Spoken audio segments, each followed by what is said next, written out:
आपण पाहताय करवीर निवासिनी live news channel. पालकांना सावध राहा. आजकाल मला मी अनुभवलेलं आहे.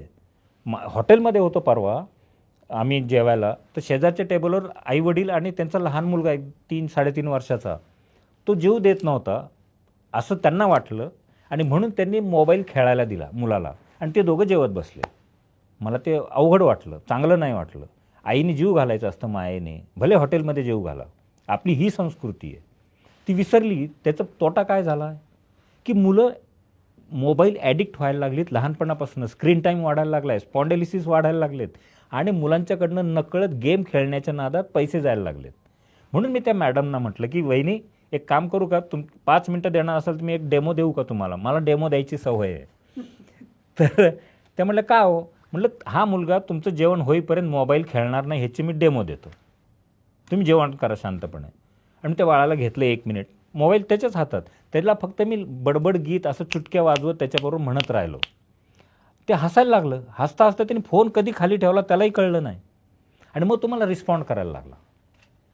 हे पालकांना मला सांगायचं की मुलामध्ये मिसळा. मुलगा मोबाईलमध्ये मिसळला की तुमचं सायबर फ्रॉड धोक्यात आहे.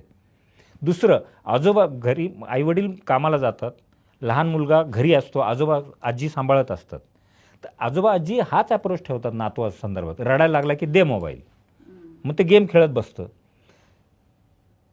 13.25 लाख रुपये गेले आठवड्यात एका आजोबाचे गेलेत. नातू केवढा, 7 वर्षाचा, त्याच्या हातनं तो गेम खेळत बसला. त्याला कळलं नाही ते गेममध्ये पैसे मिळत आहेत असं वाटलं. ते मिळत नव्हते, जात होते त्याच्या खात्यातनं. आणि 13.25 लाख झाल्यावर मिनिमम बॅलन्स असा बँकेचा मेसेज आला आणि ते लॉक झालं खातं. नशीब शेवटचे 1,000 रुपये तेवढेच वाचले त्यांचे. इतकं भीषण आहे हे. तर मुलांना मोबाईल कुठल्या वयात द्यावा ह्याची पण पालकांनी विचार करण्याची गरज आहे. हे जरूर द्या, माझं काही म्हणणं नाही, पण त्याच्याऐवजी मुलांना तुमच्या सोबत ठेवा. गॅलरीत घेऊन जा, टेरेसवर फिरायला घेऊन जा, सकाळी मॉर्निंग वॉकला घेऊन जा. त्याला त्याच्यापेक्षा जग चांगलं आहे हे दाखवा. मोबाईल हे जग नाही आहे, दॅट इज अ व्हर्च्युअल.